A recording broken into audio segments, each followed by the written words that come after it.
Guten Tag. Der Frankreich-Blog ist heute nach Paris gereist und gleich weiter nach Compiègne. Neben mir sitzt Serge Bouchardon. Alors, monsieur, je vous remercie de me recevoir ici à l'Université de technologie de Compiègne. Vous étiez en Hippocagne au lycée Louis le Grand à Paris. Vous êtes agrégé de lettres modernes. Vous avez passé un DEA Sciences de l'homme et de technologie. Vous avez fait une thèse de doctorat en sciences de l'information et de la communication et vous êtes habilité à diriger des recherches en sciences de l'information et de la communication.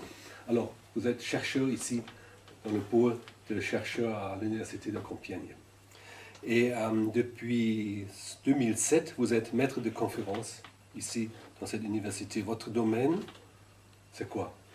Mon domaine, c'est l'écriture numérique, c'est-à-dire l'écriture sur un support avec des outils numériques au sens très large, donc que cette écriture soit interactive, multimédia, collaborative. C'est en fait ce qu'on fait tous chaque jour quand on écrit un mail, quand on va poster un billet sur un blog, quand on va même écrire un document à distance avec quelqu'un d'autre de façon synchrone. Tout ça, c'est de l'écriture numérique. Et après, ce qui m'intéresse tout particulièrement, donc là, ce sont les écritures numériques ordinaires, mais ce qui m'intéresse, c'est la création numérique, la création notamment littéraire, mais aussi artistique numérique. Ce que j'ai bien ressenti en écrivant un compte-rendu de votre livre, avec ce beau titre, La valeur heuristique de la littérature numérique.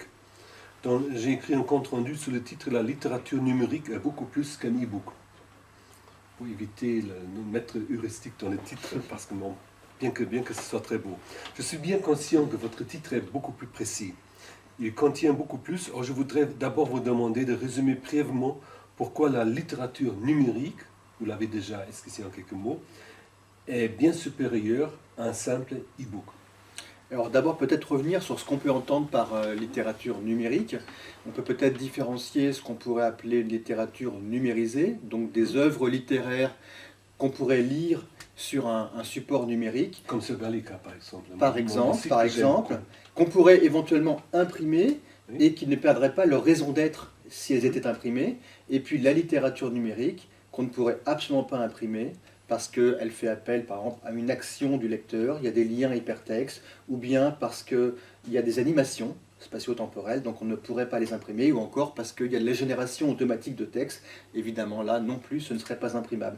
La frontière est parfois floue entre les deux, mais voilà, là ce qui m'a pu s'intéresser, c'est cette littérature numérique, qui est encore un peu expérimentale. Et pourquoi ce titre, La valeur heuristique? Là c'est plutôt en tant que chercheur que je me positionnais. Qu'est-ce qu'elle nous permet de découvrir, cette littérature numérique? Deux choses. Elle nous permet de repenser, de revenir sur certaines notions, par exemple celle d'auteur, celle de récit, celle de texte, même celle de matérialité ou de figure. Et puis l'autre raison, c'est qu'elle ouvre des voies, elle montre des possibles, la littérature numérique, par rapport à l'écriture numérique de façon large. On se doute bien que nos pratiques d'écriture sont transformées, reconfigurées avec le numérique et les supports numériques. Eh bien, les auteurs de littérature numérique explorent des voies, expérimentent, et ça c'est très intéressant. Alors, dès qu'on ne doit plus avoir un souci que l'imprimante ne marche pas, c'est la littérature numérique. Voilà, on peut dire ça comme ça. À partir de quand un produit numérique devient littérature? C'est une bonne question. Ah oui, c'est une question difficile parce que, alors, si on entend « devient littérature » est reconnu par le champ littéraire, là, je pense qu'il faudra encore quelques temps avant qu'il y ait une pleine reconnaissance des créations expérimentales de littérature numérique par le champ littéraire. Pourquoi? Parce que le champ littéraire s'est construit autour d'un objet qui est le livre, et de la même façon que le champ littéraire a eu du mal à reconnaître des créations de poésie sonore, visuelle, eh bien, elle a du mal à reconnaître ces créations interactives, multimédia, de littérature numérique. Mais les choses commencent à bouger. Vous avez eu du mal de parler tout cela dans un livre traditionnel? Vous auriez préféré une création littéraire en ligne pour parler de littérature numérique ou non? Non, je ne sais pas, mais vous en avez réfléchi un moment? Parce que c'est un livre traditionnel, vous parlez du futur. Alors, pourquoi parler de littérature numérique, non pas sur un support numérique, mais sur un support imprimé. C'est ça un peu Oui, votre oui, question. oui. Là, c'est aussi pour des raisons académiques. Oui, bien sûr. Voilà, c'est que effectivement, pour valoriser un travail de recherche, le canal qui est encore le plus légitime, c'est celui du support imprimé, des articles. Mais là aussi, ça commence à changer, hein, avec les articles en ligne, l'open access, voilà. Ça commence Et à changer parce que mon compte rendu est en ligne. Exactement, exactement. Là, j'ai Vous écrit, êtes plus numérique que moi, là, en l'occurrence, avec le compte rendu en ligne par rapport à mon support imprimé. c'est marrant, n'est-ce pas? Alors, dans mon compte rendu, j'ai écrit, vous développez une vraie phénoménologie de la littérature numérique qui se sert de toutes les astuces offertes par l'ordinateur pour créer de nouvelles formes d'expression. Pourriez-vous en citer un exemple? Alors, ce qu'on peut citer, le premier exemple qui vient à l'esprit, c'est le lien hypertexte, la technologie du lien hypertexte. Alors, bien sûr, le principe même de faire un lien dans le cadre d'un hyperdocument, ça existe déjà avec l'imprimé. Hein. Par exemple, L'hypertexte, je le fais depuis 2006 sur mon blog. oui, oui, tout à fait, exactement, c'est le même principe. Hein. Mais par exemple, une note de bas de page, un appel de note, une note de bas de page, c'est aussi finalement aussi une forme de lien hypertexte. Sauf que là, ce qui change radicalement, c'est que c'est moi qui active sur un support numérique le lien hypertexte, mais c'est la machine qui le traite. Je délègue le traitement à la machine, il n'y a plus les mêmes médiations du corps, et du coup, le lien, il n'est pas forcément statique, à savoir que ce ne sera pas toujours le même contenu qui apparaîtra, qui arrivera quand je cliquerai sur un lien, souvent c'est le cas, mais ça peut ne pas être toujours le cas. On peut avoir des liens dynamiques, c'est-à-dire aléatoires, conditionnels, adaptatifs, selon ce que j'ai lu avant, et bien quand je clique sur ce lien, on m'emmènera ici ou là. Et cette technologie hypertexte, elle peut être exploitée à des fins également littéraires, hein, avec le principe de la non-linéarité. C'est un exemple, hein. Le lien hypertexte, il y a d'autres exemples de possibles qui sont exploitables avec le support numérique pour la littérature, pour créer des expériences littéraires numériques. On aide le lecteur à avoir une allusion, ou faire une allusion à quelque chose.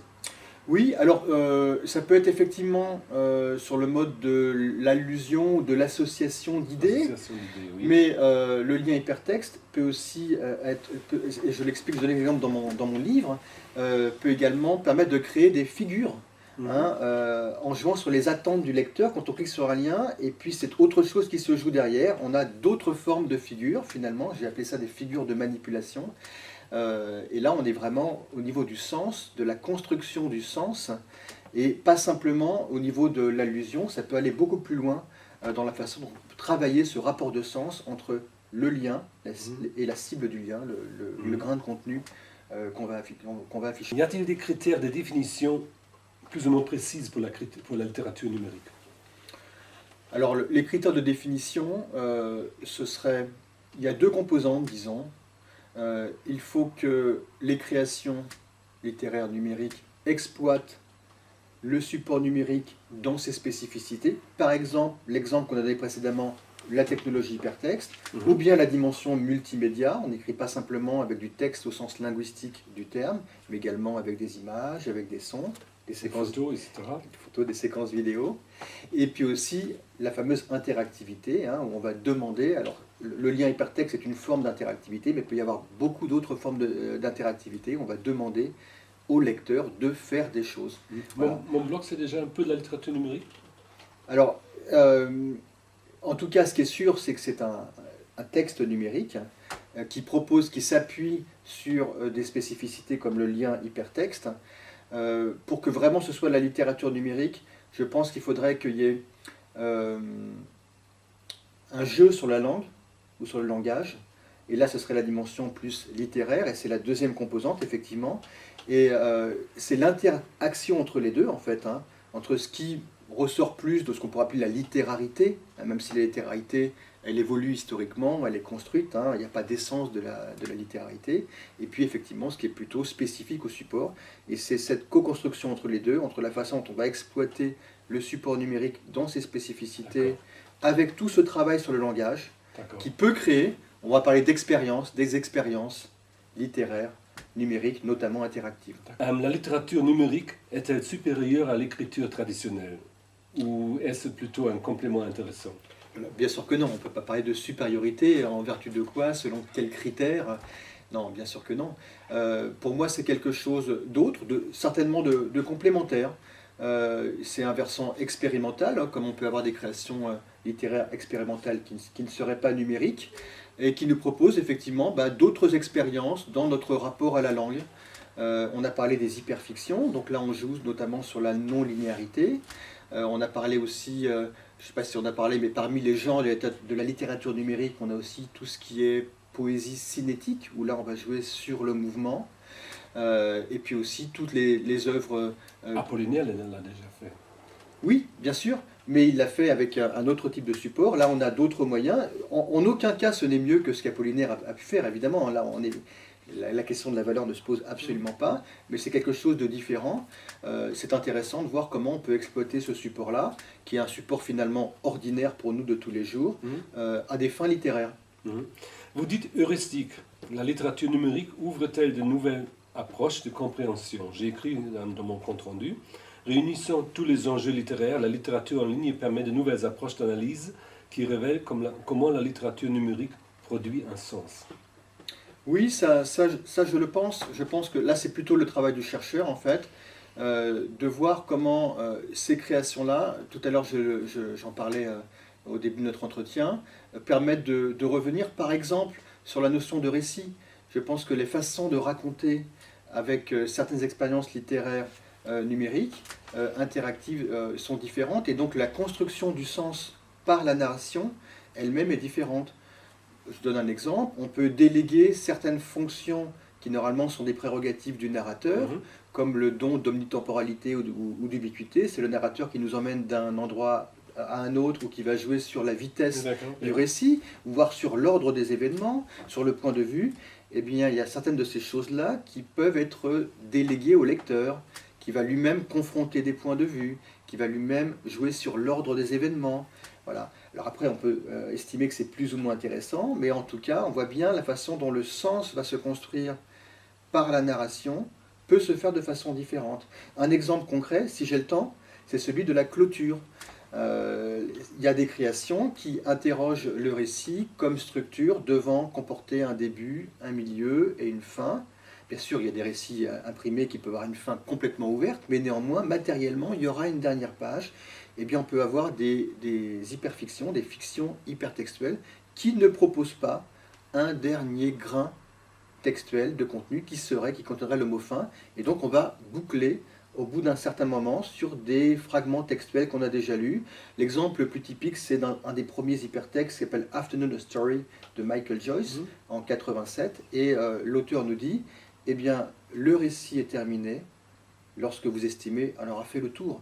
Et on a un déplacement de la notion de clôture en tant que fin d'une histoire, enfin la notion de clôture en tant que fin d'une expérience de lecture. Voilà. Mais, là, on voit... Mais une vraie fin, normalement, c'est pas absolument nécessaire.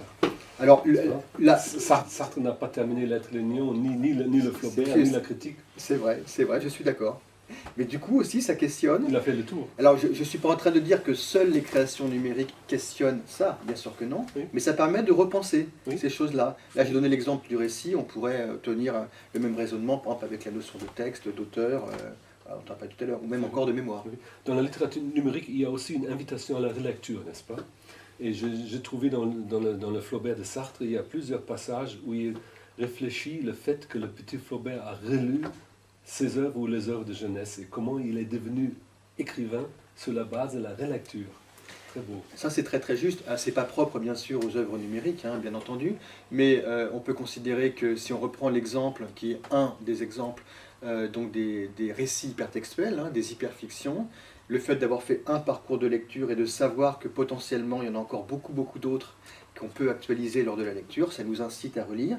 Ou bien un autre exemple qui est celui des romans génératifs qui sont fondés sur des générateurs de textes, et on sait qu'on ne lira jamais le même texte. Et chaque lecteur lira un texte différent à chaque fois qu'il ira consulter, par exemple, Trajectoire, qui est un roman policier en ligne génératif. Voilà. Donc ça incite effectivement à une forme de relecture. Oui. La littérature numérique génère de nouvelles formes, même de nouveaux genres. Vous écrivez écriture combinatoire et écriture contrainte, écriture fragmentaire, écriture sonore et visuelle, fiction hypertextuelle, de poèmes animés et d'œuvres faisant appel à la génération automatique de textes ou encore d'œuvres collaboratives. œuvre collaborative, ça fonctionne? Alors déjà, là, il y a la question des filiations. Oui. Effectivement, parmi les filiations, on va avoir écriture combinatoire, écriture à contrainte, écriture fragmentaire, écriture sonore et visuelle. Ça, ce sont dans les filiations. Et puis après, il y a les genres un peu émergents, ou les courants un peu émergents, qui sont, comme vous l'avez rappelé, les récits partextuels, les poèmes animés, tout ce qui est génération de texte, et puis, effectivement, les créations. Alors, on va plutôt appeler ça participative, peut-être plus que collective. En fait, ce sont des créations qui laissent une part d'écriture également au lecteur, qui va introduire dans un dispositif, il ne s'agit pas forcément d'écrire la suite, mais dans un dispositif qui va écrire des parties, ou changer, ou modifier, ou faire évoluer la création. Alors le frontière entre auteur et lecteur s'efface un peu. C'est aussi un peu le cas chez Twitter, n'est-ce pas? Alors disons qu'il y a une renégociation des rôles, et là, tous les cas de figure sont... Cela me plaît beaucoup, une renégociation des rôles, ça me plaît beaucoup. Et là, tous les cas de figure sont possibles. On peut trouver des auteurs qui tiennent au contraire à montrer au lecteur qu'il n'a qu'une illusion de liberté, et qui vont jouer sur cette tension entre liberté et contrôle. C'est ce que j'ai fait un peu dans la création en ligne qui s'appelle Déprise, déprise.fr. Il y a ceux qui vont dire qu'ils sont plus des metteurs en scène dans un dispositif pour un lecteur qui devient interprète d'un contenu. Vous avez dit les liens un peu trop vite, je le rappelle aussi dans l'article, c'était prise? Déprise, D-E-P-R-I-S-E.fr. Déprise.fr, c'est un récit interactif en ligne, voilà, qui joue justement sur cette idée de la perte de prise, qu'on peut éprouver d'ailleurs parfois quand on est face à une création numérique où on ne sait pas trop quoi faire. Alors le lien vers cette page est sous la vidéo, et vous la regardez s'il vous plaît. Et vous l'activez. J'ai une longue question. Non. Votre approche demande une participation active du lecteur, cela me plaît beaucoup. Vous écrivez l'intérêt des objets numériques, notamment consiste à ne pas seulement observer, analyser et critiquer, mais également à concevoir. J'ai noté, cette approche réunit recherche et création. La forme numérique demande à être pratiquée. On dirait que le chercheur doit se sensibiliser pour mieux évaluer les ressorts du numérique. Et je vous cite, « Le geste de création permet en effet de créer les conditions d'observabilité de la manifestation d'un phénomène. Si l'on analyse la littérature numérique, on gagne tôt ou tard le virus de la création. » Alors là, il y a deux éléments là. En tant que chercheur, effectivement, travaillant sur cet objet qui est en émergence, qui est encore en construction, bien qu'il existe maintenant depuis 50 ans, plus de 50 ans, la littérature numérique. En tant que chercheur, c'est vrai que moi, ça me paraît important, pas simplement d'avoir un travail théorique et critique, mais également de participer moi-même, d'expérimenter en faisant des créations donc justement expérimentales, et d'avoir cette boucle entre recherche et création. J'ajouterai également enseignement, puisqu'il y a une triangulation pour moi dans ces trois activités. Et donc évidemment, on est là, je trouve, incité nous-mêmes à expérimenter, à faire, à concevoir avec la littérature numérique. Et puis ensuite, voilà, plus largement, on le sait avec le numérique, on est incité de plus en plus nous-mêmes à essayer de produire des contenus, à avoir des pratiques créatives, et c'est ça aussi qui m'intéresse par rapport notamment à l'enseignement et à l'enseignement des lettres. Je porte un projet qui s'appelle Précip.fr, P-R-E-C-I-P.fr, sur l'enseignement P-R-E-C-I-P.fr, Précip.fr, oui. Voilà, qui est financé par la région Picardie, sur l'enseignement de l'écriture numérique, et notamment dans l'enseignement secondaire, les collèges, les lycées. Et l'idée, c'est que, eh bien, en passant par des pratiques créatives du numérique, on va les intéresser aussi à des pratiques d'écriture de façon plus large. Je ne suis pas comme Ken, je suis dans l'avenir. Je ne sais pas si c'est l'avenir, mais l'idée c'est d'inscrire ces pratiques d'écriture dans une histoire longue de l'écriture, de ces dispositifs, de ces supports, et de redonner aux élèves le goût de l'écriture, que ce soit sur un support numérique, comme sur d'autres supports. Oui. C'est ça l'idée, c'est de faire le lien en fait. Ils lisent aussi des textes plus longs sur les élèves. Sur écran ? Oui. Alors c'est vrai qu'il y a une tendance à la lecture de textes courts. Tout à l'heure vous avez parlé de Twitter, je n'ai pas rebondi, mais voilà, effectivement 140 caractères, c'est le bien remarqué. Il y a la twittérature qui existe, il y a des auteurs qui écrivent effectivement des créations littéraires uniquement avec cette forme à contrainte. Selon. Là je pense que le support imprimé est encore le plus adéquat pour effectivement se plonger, s'immerger dans la lecture d'un texte. Voilà. Alors, je trouve que ça peut être très pertinent, y compris les tablettes et les smartphones, pour des formes plus poétiques. On va jouer même sur la matérialité visuelle, plastique des lettres. Voilà. Mais ceci dit, les pratiques de lecture évoluent également. Je vois mes étudiants maintenant, de plus en plus, ils lisent sur écran même des textes plus longs. Donc on peut imaginer qu'à terme, on lira aussi des textes plus longs et de plus en plus longs également sur des écrans numériques. Mon blog fait partie d'une maison d'édition en Allemagne. Et donc, je devrais aussi vous demander comment voyez-vous les chances d'une commercialisation de la littérature numérique? Alors, il y a des choses qui commencent à émerger. Il y a des structures, des maisons d'édition. Alors, je ne sais pas quelle est la situation. Mais en France, on a beaucoup de petites maisons d'édition qui s'intéressent à ce qu'on appelle le livre numérique ou le livre interactif. Alors, souvent, qui partent de livres ou de romans souvent déjà écrits. Alice au Pays des Merveilles, Dracula, qui va en faire des livres augmentés avec une dimension multimédia, avec une dimension un peu interactive, et puis qui propose parfois aussi des créations vraiment originales de littérature numérique interactive. C'est encore confidentiel, évidemment, il n'y a pas encore véritablement un marché, mais ça commence à arriver. Et puis il y a aussi des auteurs qui font des applications pour tablettes et smartphones, et là parfois ça a quelques succès. Voilà, je pense notamment à un auteur autrichien qui s'appelle Jörg Piringer, en poésie sonore, et qui a notamment créé une application qui s'appelle ABCD jusqu'à la lettre Z, qui est très intéressante et qui a pas mal de succès voilà, sur les smartphones et les iPads. La valeur heuristique de la littérature numérique réside dans le fait que celle-ci nous incite non seulement à réélaborer des notions, mais à étendre le champ des disciplines et théories existantes, comme par exemple à la narratologie.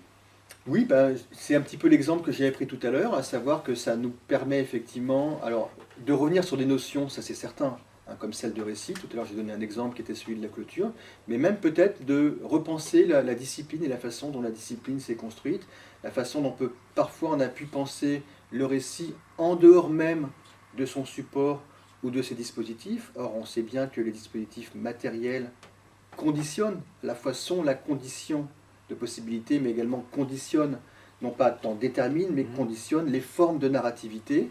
C'est une façon aussi de revenir, alors il n'y a pas que les créations numériques qui permettent de faire ça, mais c'est aussi une façon de revenir de façon un peu plus théorique sur certaines disciplines, comme la narratologie, c'est un exemple, mais on pourrait en citer d'autres, on pourrait citer aussi la sémiotique. On a déjà beaucoup parlé de la littérature numérique, mais je voudrais encore évoquer un aspect. L'écriture numérique devient de plus en plus esthétique s'il réussit de dépasser les frontières techniques tout en profitant, n'est-ce pas? Y a-t-il une esthétique de la littérature numérique? Vous écrivez les œuvres, la littérature numérique semble reposer, peut-être davantage encore que beaucoup d'œuvres imprimées, sur la matérialité de support. Oui, ça je pense que c'est vrai. J'ai parlé d'esthétique de la matérialité, on parle souvent d'immatérialité à propos du numérique. Moi je pense au contraire qu'il y a au moins autant de matérialité dans ces œuvres numériques que dans des œuvres sur un autre support tel que le support imprimé. Ces œuvres jouent sur la matérialité du texte, du support, du dispositif. Et si on prend le terme esthétique au sens assez large de sensibilité, mais dans un rapport au faire, à l'action, et bien là, effectivement, on a aussi une esthétique du geste, puisque le geste est très important dans ces créations littéraires numériques et participe à la construction du sens. Voilà, donc on a une esthétique de la matérialité, du geste, et puis on pourrait dire aussi l'esthétique de l'éphémère, souvent, parce que ces créations, quelques années après avoir été créées, parfois, elles ne fonctionnent plus, on n'arrive plus à les jouer parce que les logiciels ont changé, le matériel a changé. Et certains auteurs intègrent cette esthétique de l'éphémère dans leur création. On peut aussi faire de la littérature numérique par la vidéo. Bien sûr. Vous avez des exemples? C'est tout un courant. Par exemple, je pense à Philippe Boinard, qui a fait beaucoup de vidéo poetry, on appelle ça comme ça. Je devrais aussi afficher sur le site. Monsieur, je voudrais, si vous permettez, vous poser encore quelques questions sur vos cours. Vous résumez un de vos cours avec ces mots: l'imprécision de la définition de l'interactivité provoque un flottement qui parfois même dissout le concept. L'objectif de la séance, vous décrivez des séances de vos cours, est de proposer une définition restrictive de l'interactivité en tenant fermement le lien entre interactivité et programme informatique. Comment définissez-vous l'interactivité qui fait partie de la littérature numérique? Alors là, c'est effectivement un cours sur l'interactivité que je donne à des élèves ingénieurs ici à Compiègne. Vous me permettez d'afficher le PTT sur le blog? Très bien. Et donc l'idée, c'est qu'effectivement, si on voit de l'interactivité partout, eh bien, par exemple, ce qu'on est en train de faire là, c'est interactif, eh bien, on ne peut plus penser l'interactivité dans sa spécificité. Là, on est dans l'interaction interpersonnelle. Mais moi, effectivement, je tiens à réserver le terme d'interactivité, d'abord dans le rapport homme-machine, ou homme avec un dispositif technique, et puis aussi avec l'interposition d'un programme informatique. Ça, c'est important. Pourquoi ? Parce que quand il y a la médiation du calcul, il y a une forme d'opacité. On ne sait pas ce qui est en train de se passer. Et alors, pourquoi c'est intéressant pour les littératures numériques? Parce que beaucoup d'auteurs jouent de cette forme d'opacité. Par exemple, je donne l'exemple, quand on clique sur un lien, on ne sait pas ce qui va arriver. Je reviens, je clique sur le même lien, il y a peut-être autre chose qui va se passer. Et donc, ça permet d'ouvrir d'autres formes de pensables et de possibles. Voilà. Et l'interactivité, donc la définition, effectivement, ce serait toutes les interventions matérielles du lecteur dans le cadre du dispositif de lecture. Rimbaud écrivait « On arrive à l'inconnu ». Exactement. C'est magnifique. Rimbaud était un précurseur numérique, sans doute. Le récit semble avant tout caractérisé par la permanence, dites-vous, en tant que type d'organisation et donc de cohésion et des énoncés. Il paraît avoir toujours survécu aux révolutions culturelles et technologiques. Il a su s'adapter à tous les supports, l'oral, le texte imprimé, le cinéma, la télévision. En quoi le genre de récit se modifie par le numérique? Or, est-ce le numérique qui s'adapte? Alors, d'abord, ce qu'il faut dire, c'est que ça, c'est vraiment en cours de construction. De la même façon que quand le cinéma est arrivé, on a commencé par reproduire ce qu'on savait faire avec le théâtre. Les premiers films de Méliès, c'est quand même avant tout du théâtre filmé, avant de se rendre compte qu'il y avait tout un langage cinématographique qu'on allait pouvoir construire, inventer et exploiter. C'est ce qui se passe actuellement avec l'écriture interactive et multimédia. C'est qu'on commence à écrire des histoires différemment, mais on n'en est qu'au tout début. Voilà, et donc il y a notamment la question de la non-linéarité qu'on a déjà souligné. Il y a aussi le fait de pouvoir écrire avec d'autres médias que simplement le texte, dans un sens, une restriction linguistique du terme. Et puis il y a aussi la dimension participative qu'on a évoquée. On peut aussi construire des récits participatifs. Des récits collectifs, vous dites aussi, n'est-ce? Oui, mais là je parlerais plutôt de participatif parce que souvent on a un ou plusieurs auteurs qui vont mettre en place un dispositif dans lequel des lecteurs qui deviennent scripteurs vont pouvoir participer. C'est Wikipédia? Alors non, c'est pas Wikipédia, parce que Wikipédia c'est un autre dispositif. Là dans Wikipédia, tout le monde peut écrire et tout le monde peut modifier. Alors après ce sera ou non validé, il y a quand même des règles assez strictes dans Wikipédia, mais tout le monde peut modifier ce que les autres ont écrit. Donc là le principe des récits participatifs est souvent un petit peu différent, c'est que selon le dispositif, on va avoir un espace d'écriture sans pour autant pouvoir modifier, éditer ce qu'ont écrit les autres. Vous parlez dans votre cours de la littérature générative. Qu'est-ce que c'est? Alors, donc ça, c'est fondé sur la génération de textes. On a un auteur qui est assez connu dans le domaine en France, qui s'appelle Jean-Pierre Valpe, qui est le spécialiste de littérature générative, et qui a écrit des générateurs de textes. C'est lui qui les a écrits, qui après écrivent même des textes. Lui se définit un peu comme un méta-auteur. Voilà. Et donc, on a des créations qui sont donc écrites par des générateurs de textes. Alors après, est-ce que c'est ou non intéressant? Est-ce que moi, en tant que lecteur, j'ai envie de lire un texte dont tous les mots n'ont pas été pesés par un auteur, ne sont pas passés par l'épreuve du Gauloir de Flaubert, par exemple? Ça, c'est une question qu'on peut se poser. Mais en tout cas, ça pose des questions très intéressantes dans le rapport auteur-lecteur, et dans le rapport aussi au texte, puisque j'ai un texte qui est ni établi, ni figé.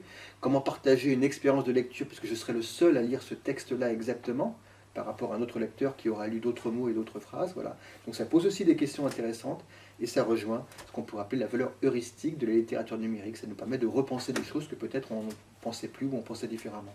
Une dernière question. Les tablettes, les liseuses et tous les supports nouveaux remplaceront-ils un jour le livre imprimé? Ça, c'est une question de prospective. C'est difficile. Je pense que pour certaines créations, il sera toujours beaucoup plus agréable de les lire sur un support imprimé. notamment tous les textes qui ont été écrits pour ce support-là.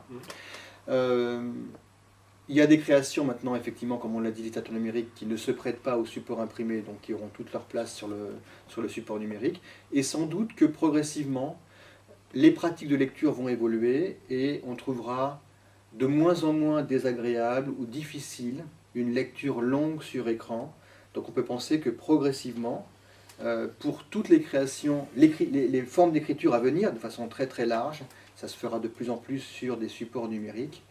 Et sans doute qu'il y aura une portion un peu congrue pour les supports imprimés.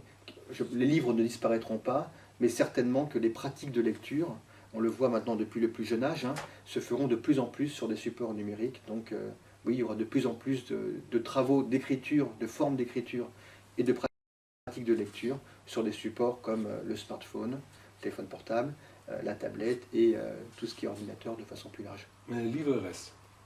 Le livre va subsister. Bah, le livre, c'est quand même un objet magnifique. Hein. Ceci dit, il a 500 ans d'existence, le livre. Il n'a pas une existence forcément extrêmement longue au regard de l'histoire de la littérature orale, qui est beaucoup plus longue finalement hein, que l'histoire même du livre. C'est un objet extraordinaire et qui continuera certainement à exister pour des formes d'expression. Mais pour tout ce qui est écriture ordinaire, par exemple prenons l'exemple de l'écriture journalistique, je pense que là, de plus en plus, effectivement, on le voit avec les supports papier. Voilà. Le blog de Heiner Wittmann, qui va effectivement être un best-seller dans le domaine de l'écriture numérique en ligne. Voilà, là, c'est effectivement, on va avoir ce déplacement de plus en plus fort dans les années à venir. Merci, monsieur. Je voudrais avoir le dernier mot.